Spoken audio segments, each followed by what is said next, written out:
Greetings to all our brethren, to all our ministers, especially to our dear Apostle Jonathan Santos Ferriol. I am so glad by the grace of God, and I'm thankful to God to have this privilege to be a part in this Fourth Watchers Month.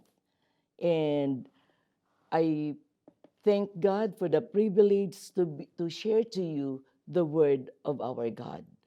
And tonight in our meditation, I want to share the topic, Fortifying Apostolic Prayer, the Fuel of Revival. In Acts chapter 4, verse 31, after this prayer, the meeting place shook and they were all filled with the Holy Spirit and they preached the word of God with boldness. Jerusalem is a full of believers. Outside that room, the authorities have just warned Peter and John and never to speak the name of Jesus again. The threat is real. Prison is real. And the believers do not scatter. They do not negotiate. They pray while they are still praying. The building shakes. This great mission cannot be accomplished by strength alone. It requires divine empowerment, and that power flows through the unity in apostolic prayer. Prayer is not just a personal act, it is a corporate calling, it is a ministry. Like in Acts chapter 6, verse 4, it unites the church, sustain the mission, and fuel the fire of revival. When the church prays together, the Spirit of God moves mightily. When the fourth watch prays together, end time mission advance and stronger. But what makes prayer apostolic? It is not volume, it is not length, it is not eloquence. In Acts chapter 4, shows us three marks. Apostolic prayer begins with who God is. Like in Acts chapter 4, verse 24. Apostolic prayer reads the situation through the Word of God. Acts chapter 4, verse 25. In apostolic prayer, ask the boldness rather than comfort. Acts 4, verse 29 up to 30. Only after a kind of prayer, thus, in this verse, in Acts 4:31, the shaking, the feeling, the boldness, that it is the prayer we are called to fortify. And tonight, what are the necessity for fortifying our apostolic prayer? Number one, fortifying our apostolic prayer connect to us to God's power. In Acts chapter 1, verse 14, they all met together and they were constantly united in prayer, along with Mary, the mother of Jesus, several other women, and brother of Jesus. Kaya ang mga unang alagad, ano ang kanilang pagtatalaga? They were constantly united in prayer. Their unity in prayer become a channel for the outpouring of the Holy Spirit. Likewise, the strength of the fourth watch lies in our united prayer life. The early believers in the upper room has become our model, where men and women gathered not in fear, but in faith and in one accord. And we always believe that when the church prays together, God shows His power. No prayer, no power. Little prayer, little power. Much prayer, much power. Unity in apostolic prayer brings a collective power that no trials can break and no enemy can withstand. And we praise the Lord because in the true church, prayer always is our top priority. Prayer is our spiritual fuel that gives life, movement, and power. Without prayer, there is no power. Without unity in prayer, there is no revival. Therefore, prayer is not just only a duty, it is a lifeline. It connects us to the power source of heaven and ignites the fire to fulfill the mission of the Lord. And we never pray alone because by God's grace, truly, our Lord Jesus is the one first intercede us, and the Spirit intercede us also. Like in Hebrew chapter 7, verse 25, therefore, He is able once and forever to save those who come to God through Him. He lives forever to intercede with God on their behalf. Salamat sa Diyos sapagkat una, kung may namamagitan sa atin sa Ama, ay ang ating Panginoong Hesus. At salamat sa banal na Espiritu in Romans chapter 8, verse 26, and the Holy Spirit help us in our weakness. For example, we do not know what God wants us to pray for, but the Holy Spirit pray for us with groanings that cannot be expressed in words. Yan ang biyaya ng Diyos na una, gaya ng aking nabanggit, ang Panginoong Hesus ang unang namamagitan sa atin. Ang banal na Espiritu, ganun din, ay namamagitan, nagtuturo, gumagabay sa atin ng tamang pananalangin. So sa biyaya ng Panginoon, when we always pray to God, truly we can experience God's power. At tunay, gaya ng nabanggit nga ng ating late apostle, a prayerful church is a powerful church. And second necessity of fortifying our apostolic prayer, fortifying apostolic prayer builds a strong, unbreakable fellowship. Like in Acts chapter 2, verse 42, all the believers devoted themselves to the apostles' teaching and to fellowship and to sharing in meals, including the Lord's Supper and to prayer. So ating makikita na ang mga unang iglesia ay halimbawa ang mga kapatid na sila'y kaisa. Saan sila kaisa? Sa pagsama-sama, sa pagputol-putol ng tinapay at sa aral ng pananalangin.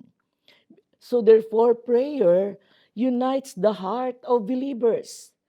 It strengthens our fellowship and aligned us in the same spiritual direction.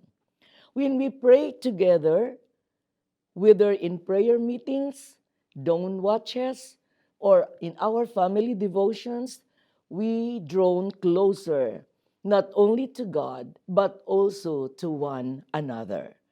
At salamat sa Panginoon, like our late apostle, the good man of the house, our Apostle Jonathan Santos Ferriol, our dear Evangelist Let Ferriol, our bishops in the church, our pastors in the church, are constantly led the church in united prayer. This example shows that spiritual leadership and strength are sustained by collectible communion with God. Unity in prayer, we believe, destroys division, heals relationship, renew our apostolic zeal. It reminds us that we are one family, one body, one mission, working together to fulfill God's end times plan. Kaya sa Iglesia ng Panginoon, hindi ka nag-iisa. Mayroong matibay na kaugnayan ng isa't isa sa pamamagitan ng kanyang mga aral at sa pamamagitan ng aral ng pananalangin. Bawat isa, we can share our burden to our brothers and sisters in the church. Like in Galatians 6 verse 2, share each other burdens, and in this way obey the law of Christ. And another verse is in James 5:16, that we need to confess your sins to each other, pray for each other, that you may be healed. Kaya salamat sa Diyos, hindi ka nag-iisa sa iglesia. Mayroong nananalangin para sa iyo dahil ang aral ng Panginoon, magpanalanginan tayo sa isa't isa. Kaya ang pananalangin, it builds a strong, unbreakable fellowship. And the third, fortifying apostolic prayer, ignites our apostolic revival. At kung ating tingnan sa biyaya ng Panginoon, sa karanasan ng unang mga mananampalataya, marami silang karanasang mga pag-uusig. But we can see that by God's grace, they prayed to the Lord and God heard their prayers. May mga hadlang pero sa biyaya ng Panginoon, they have that courage and boldness para hindi sila mahadlangan, sila'y sinangkapan ng kapangyarihan ng Panginoon para ipagtagumpay ang panig ng Diyos. They don't ask that danger will be lifted. They ask the courage inside the danger. That apostolic prayer is that why the place shook. Today, the same shaking happening, the fourth watch worldwide. Through united prayer, the gospel of our Lord Jesus, God revived the hearts of the people, renew our passion to bring souls for God, empower us to proclaim the gospel fearlessly, like in Ephesians chapter 6, verse 19. Kaya ang kailangan, lalo paigtingin ng bawat isa sa atin, ang ating mga pagnanasa at pagtatalaga. Because just like coals in a fire, when kept together, they burn brighter. When separated, they grow cold. So it is with prayer also. When we pray together, we burn brighter with apostolic fire. Unity in prayer keep the flame of the apostolic revival burning until rapture. Kaya hindi ka datnan na mahina sa iyong paggawa, lalo ka palalakasin sapagkat pinagyaman mo, pinagtibay mo at binigay mong pakikiisa mo sa aral ng pananalangin. And the fourth necessity of fortifying apostolic prayer fuels the fulfillment of the end time mission. At salamat sa misyong ito, kasama tayong lahat. Katulad ng tagubili ng Panginoon in Matthew 28 verse 19, therefore, go and make disciples to all nations, baptizing them in the name of the Father and the Son and the Holy Spirit. Ito'y tagubilin, bahagi ng ating tungkulin bilang mananampalataya, na tayo ay makiisa para ipangaral ang ebanghelyo ng ating Panginoon at gawing alagad ang lahat ng mga tao. like in Matthew 24 verse 14. And truly, it reminds us ng ating gampanin ay hindi maliit because our Lord Jesus command that this good news about the kingdom will be preached throughout the whole world. Hindi maliit ang ating bahagi, mga minamahal. Truly, it reminds us that we have a big world. Ngunit sabi nga na ating mahal na Apostle Jonathan, we have a big world, but we have a big God. Praise God. Kaya salamat sa Panginoon. In this end time mission, we have a vast and global mission. But truly, it requires not just resources, but our spiritual empowerment. And this empowerment is born in united apostolic prayer.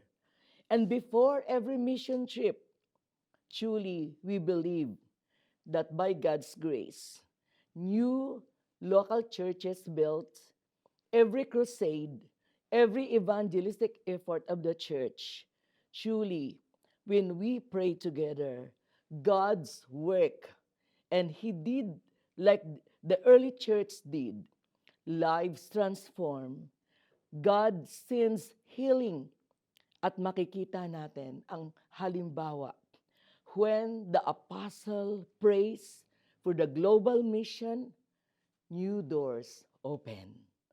When the church unites through prayer and fasting, we do the intercession, healing, breakthroughs happened.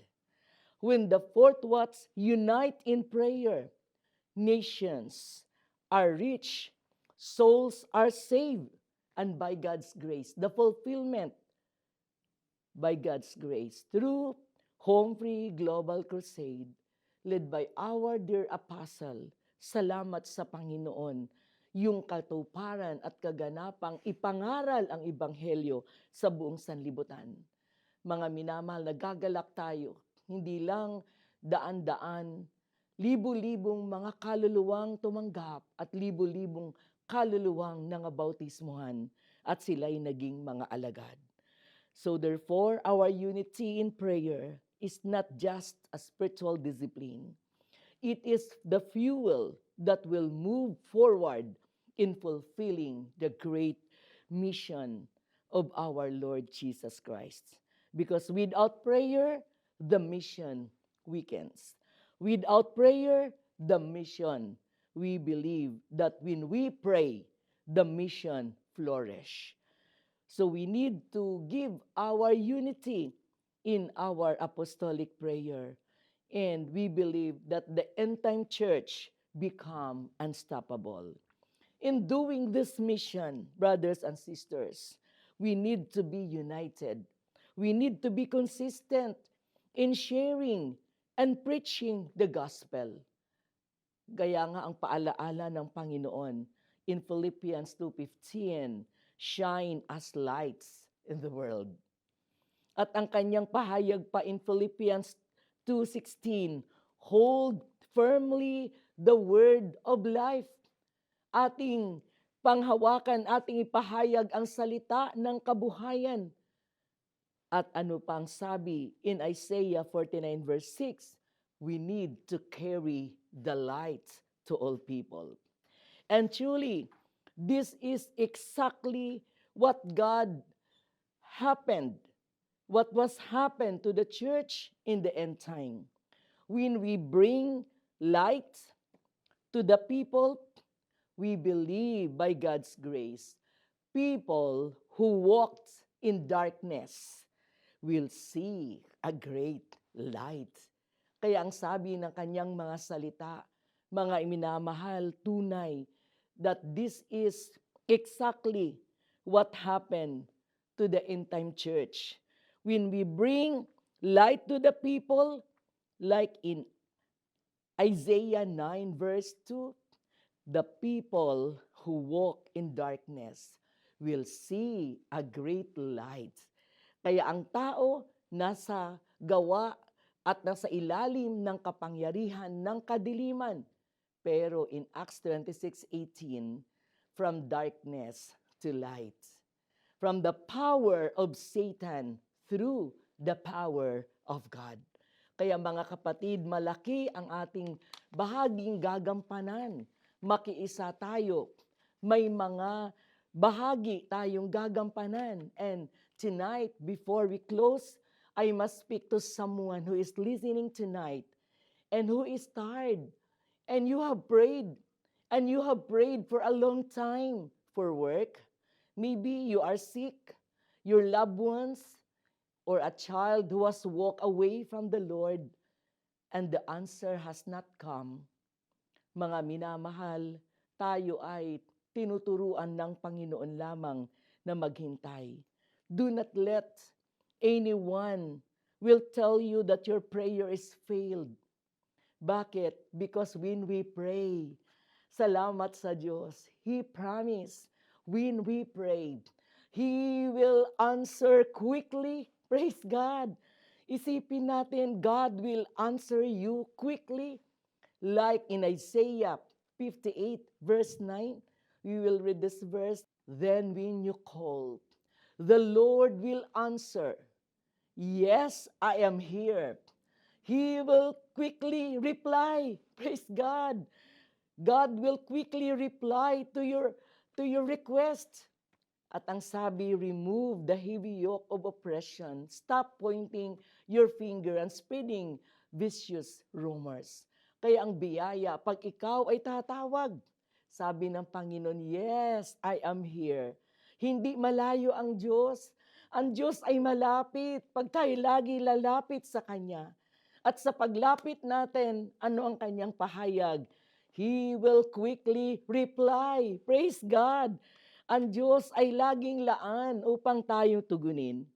Sometimes God, by changing our situation, God answers by changing our situations.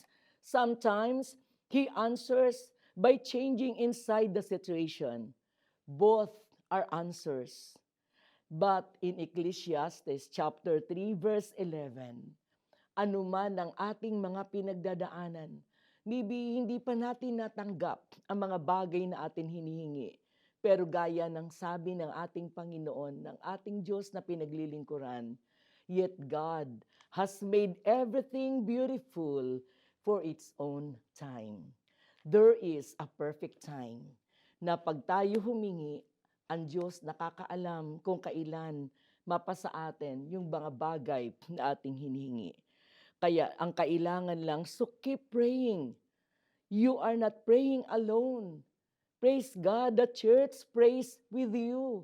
Kaisa natin ang iglesia ng Panginoon. Mula sa kanyang apostol, sa ating mga bishops, sa ating mga manggagawa. Sa loob na iglesia, tayo naturuang magpanalanginan sa isa't isa. Therefore, beloved Fourth Watchers, our mission is clear. In Matthew 24:14, it is a call to proclaim the gospel of Christ to all nations before His return. But this mission cannot be accomplished without prayer, united apostolic prayer. So tonight, when we unite in prayer, the power of God fills the church. Our faith and fellowship are strengthened. Revival spread throughout the body of believers, and the mission advances with divine momentum. So ang kailangan lang, we need to devote ourselves to prayer with an alert and thankful heart to God. Kaya sa gabing ito, anumang ating hingin sa Panginoon, just believe. God promised He will answer you. He will reply you quickly. Praise God. But there is a call to action. And what is this? Let the message of God tonight be our guide, that let be guide us in obedience, that will lead us to be more fruitful in our service. Kaya sa gabing ito, salamat itong mag-akay sa atin. Lalo natin pagtibayin ang ating makaapostol na bahagi, dilit iba ang makaapostol na pananalangin. And I share to you the necessity of this fortifying apostolic prayer. It is prayer that connects to the power of God. Fortifying apostolic prayer, it is a strong, unbreakable fellowship. In fortifying our apostolic prayer, it ignites apostolic revival. And the last, apostolic prayer fuels the fulfillment of the end-time mission. Tayo po'y manalangin. Ama naming Diyos, salamat po. Binigyan mo kami ng biyaya na kami makabahagi sa napakadakilang misyon na pinagkatiwala mo sa iyong bugtong na anak at sa iyong apostol sa kawakasan ng huling araw. Tulungan mo kami na ang makaapostol na pananalangin ay maging gawi o kultura ng aming mga buhay. Aming lakaran at sundan ang halimbawang ipinakita mula sa Panginoong Hesus, sa iyong apostol, at maging sa kasalukuyan sa aming minamahal na Apostle Jonathan, sa aming mga leaders sa church. Tulungan mo na ang panalangin ay maging pagtatalaga na ang bawat isa sa amin, gaya na unang iglesia, nakatalaga sa takdang oras na aming ginagampanan ang pananalangin. At dahil dito kami may kagalakan na habang ginagawa namin ang aming pakikiisa, hindi mo kami kukulangin ng iyong lakas at kapangyarihan. Lalo mo pagtitibayin ang aming kaugnayan sa iyo at lasangkapan mo kami ng kapangyarihan upang lalo maging mabunga ang aming mga paglilingkod sa iyo. Sa iyo namin pinagkakatiwala ang bawat kahilingan namin. Kami sumasampalataya na ikaw ay Diyos na may nakalaang katugunan. Itong aming pagkakatiwala sa matamis na pangalan ng aming Panginoong Hesus. Amen.